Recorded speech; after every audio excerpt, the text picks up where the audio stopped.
Welcome back to Cyberspace. I'm your host, Leslie Poston, and today we're exploring a powerful psychological framework that helps us understand something many people are struggling with: why we're seeing such an intense, rapid escalation in extremist behavior in the US, from the streets on up to the Oval Office, and what it really means. The key lies in understanding a phenomenon called extinction bursts, a predictable pattern that occurs when long-standing negative behaviors begin to lose their effectiveness. What looks like strength is often actually a last gasp before decline.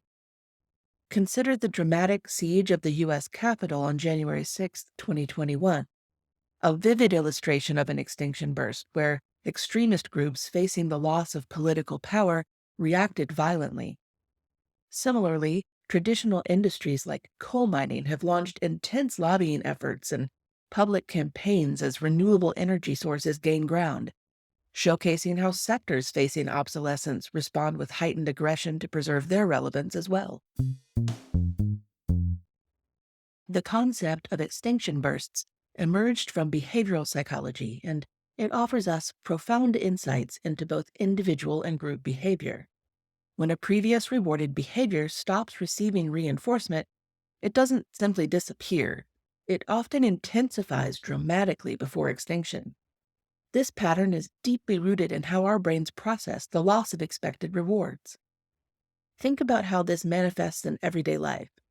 A child who always got attention by acting out will temporarily escalate their behavior when their parents begin ignoring it.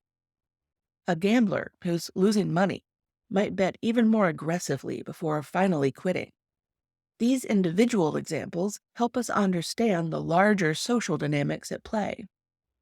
What makes this pattern particularly relevant today is how it manifests in group behavior. When groups that have held social power for generations, often by brute force or other harmful behaviors, begin to lose that power, they often react not with quiet acceptance, but with an intense escalation of the very behaviors that are losing effectiveness. This isn't a sign of strength or resurgence. It's actually a predictable response to losing power. The psychology behind this is illuminating. Groups, like individuals, create feedback loops that temporarily intensify behaviors, losing their social effectiveness. Members validate each other's fears and actions, creating echo chambers that can make the extinction burst more dramatic and longer lasting than individual cases. First, there's the phenomenon of group polarization, where members of a group tend to adopt more extreme positions than they would individually. When a group feels its power slipping, this polarization intensifies. Members don't just validate each other's fears, they amplify them, pushing the group towards more extreme positions and actions. Second, groups develop shared narratives about their loss of power that can make the extinction burst more intense.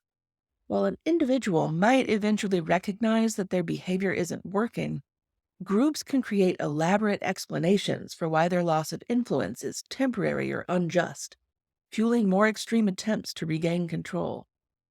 Third, groups provide something individuals don't have: a social support system that can temporarily shield members from the consequences of their actions. This social buffering can make extinction bursts last longer because the usual social pressures that might curtail extreme behavior are temporarily blocked by the group's internal support system. To understand why we're seeing such intense reactions now in the US, we need to look at the broader context of social change. The United States of 2024 is dramatically different from the United States of even a few decades ago. We're seeing fundamental shifts in demographics, values, and social structures that are making previously dominant exclusionary ideologies increasingly unsustainable. Consider these changes. Younger generations are the most diverse in U.S. history. They're also more educated, more likely to support inclusive policies, and less likely to hold traditional hierarchical views about society. Urban areas, which tend to be more diverse and progressive, are growing while rural populations decline. Traditional power structures are being challenged by new forms of organization and communication.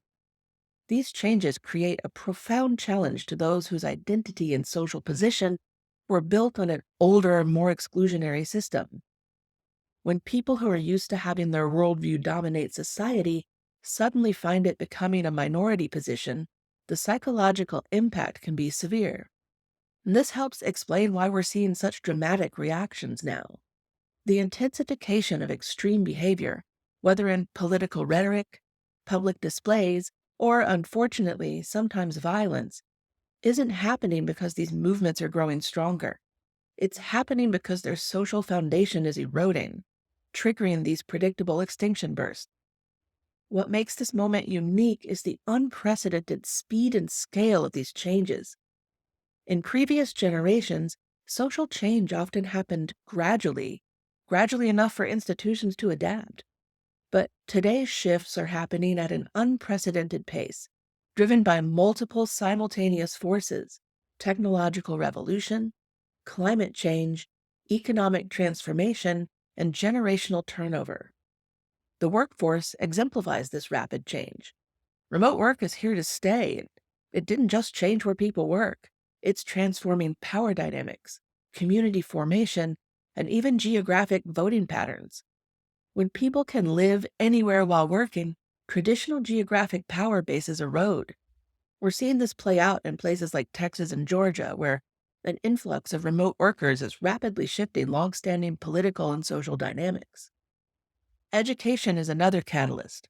It's not just that younger generations are more educated, they're educated differently, with greater emphasis on critical thinking and global perspectives. This educational shift comes as information gatekeepers lose power. When anyone can fact check claims in real time or access primary sources directly, traditional authority structures struggle to control narratives, which explains the extinction burst targeting education right now. These overlapping changes create what sociologists call a cascade effect. Each change accelerates and amplifies others. When youth who grew up with diverse online communities enter the workforce with different expectations, they change workplace culture as well, which affects economic patterns, which influences political power, which shapes social norms, and so on in a self-reinforcing cycle of change. These patterns we're seeing today aren't new. History provides us with numerous examples of extinction bursts in response to social change, and these examples can help us understand our current moment. The civil rights era provides a particularly relevant parallel. As the legal and social foundations of segregation began to crumble, its supporters didn't simply accept the change. Instead, they intensified their resistance, often violently. This wasn't a sign of segregation's moral superiority or strength. It was an extinction burst that occurred precisely because the harmful system was, rightly, losing its grip on society. The more evident it became that legal segregation was ending, the more extreme its defenders became. We saw similar patterns during women's suffrage. As women's right to vote became increasingly inevitable, opponents didn't quietly accept the change. They escalated their rhetoric and their tactics. And again, this escalation was not a sign of strength, but rather a last gasp reaction to losing power. Internationally, we saw this pattern with colonial powers in the 20th century. As independence movements gained momentum, many colonial regimes initially responded with increased oppression and violence. This wasn't a sign of colonialism's vitality, but rather an extinction burst as their power waned. Looking at more recent history, we saw this pattern during desegregation in South Africa. As apartheid began to crumble in the 1980s, the regime's actions became increasingly extreme. The state of emergency declared in 1985 represented a dramatic escalation of oppressive tactics, precisely when international pressure and internal resistance were making apartheid's end inevitable. Looking again at the desegregation of the American South schools, we see how several states intensified segregationist policies, with some even shutting down their entire public school system rather than integrate. Prince Edward County, Virginia, closed all public schools from 1959 to 1964, creating private white academies instead.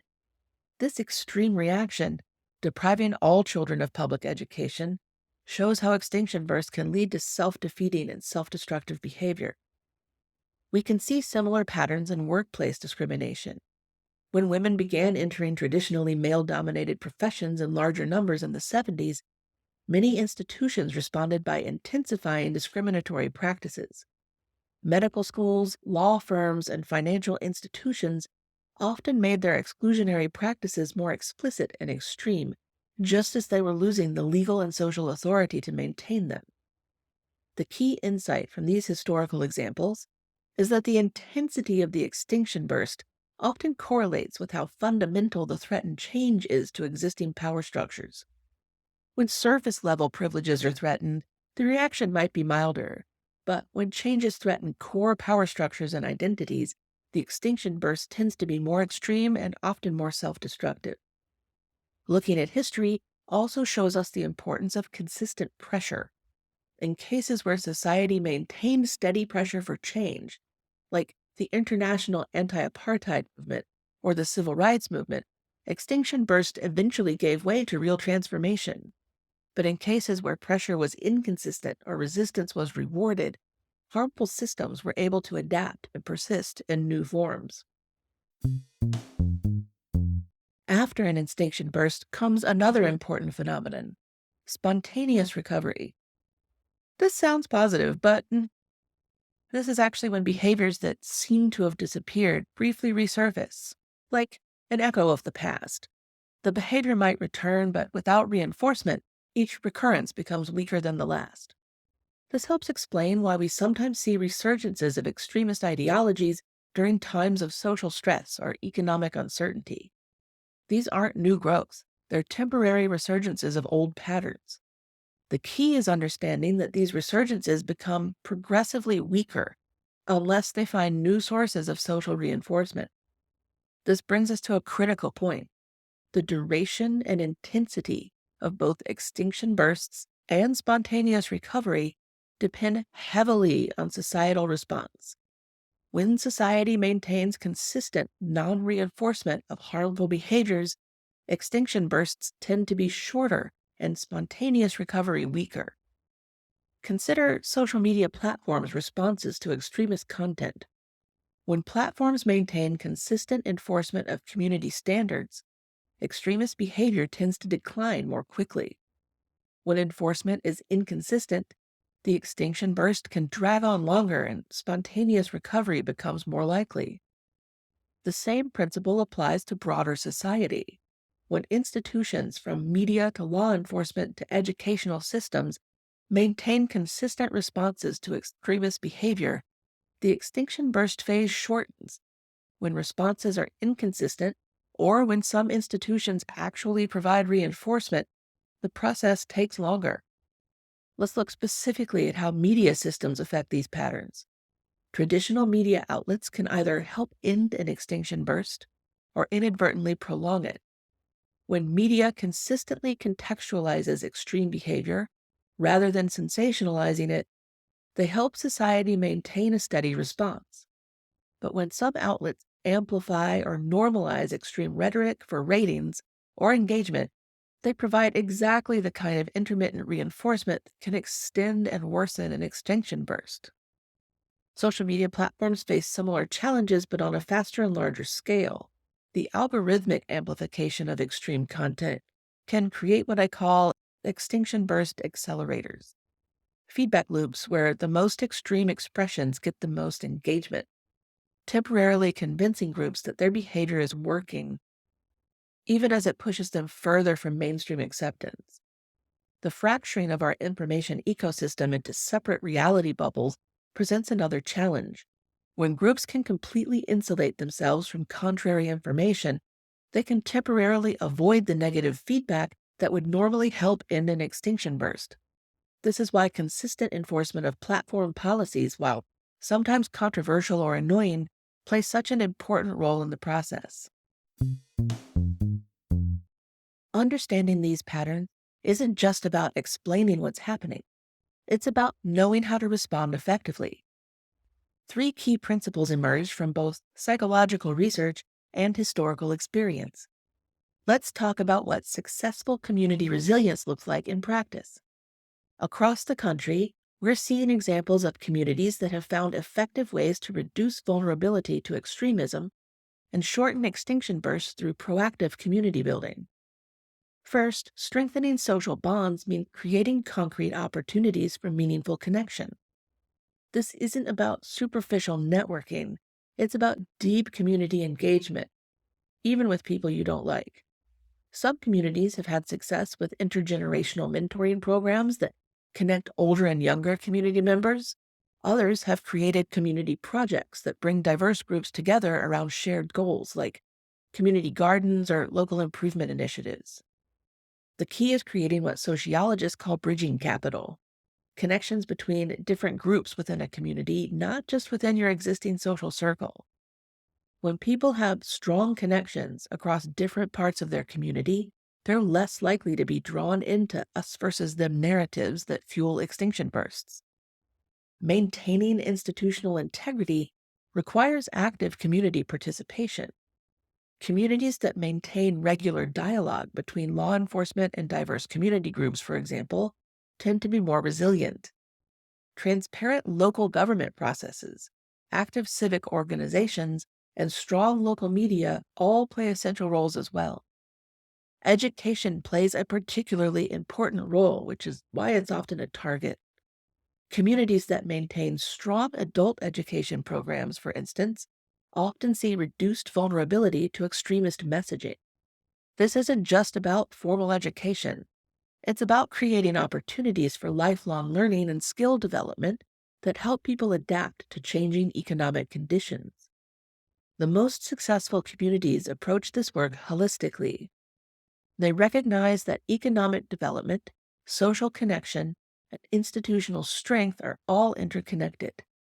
When a community invests in all of these areas simultaneously, they create a resilience that makes it harder for extinction bursts to gain traction and easier for positive change to take root.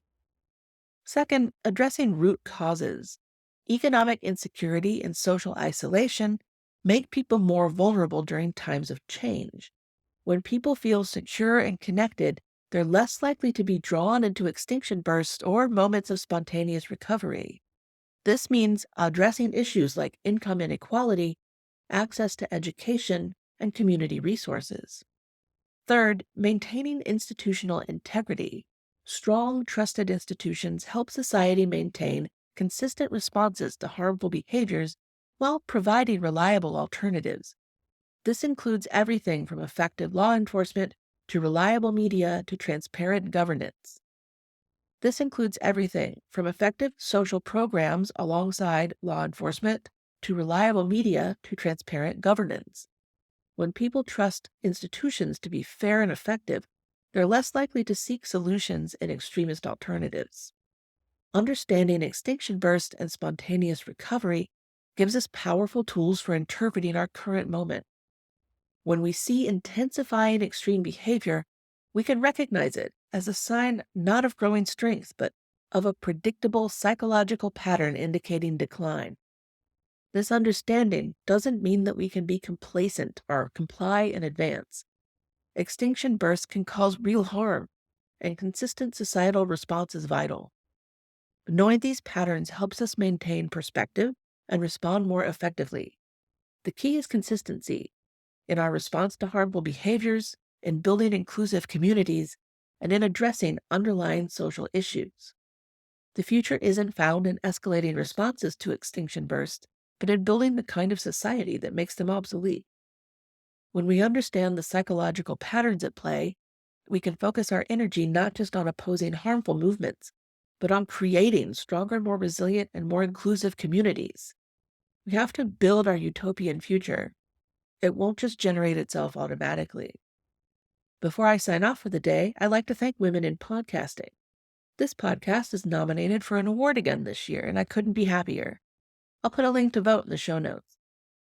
Thank you for joining us on PsyberSpace again, and don't forget to like and subscribe so you don't miss an episode. I'm your host, Leslie Poston, signing off. Until next time, keep exploring the fascinating connections between psychology and society, and as always, stay curious.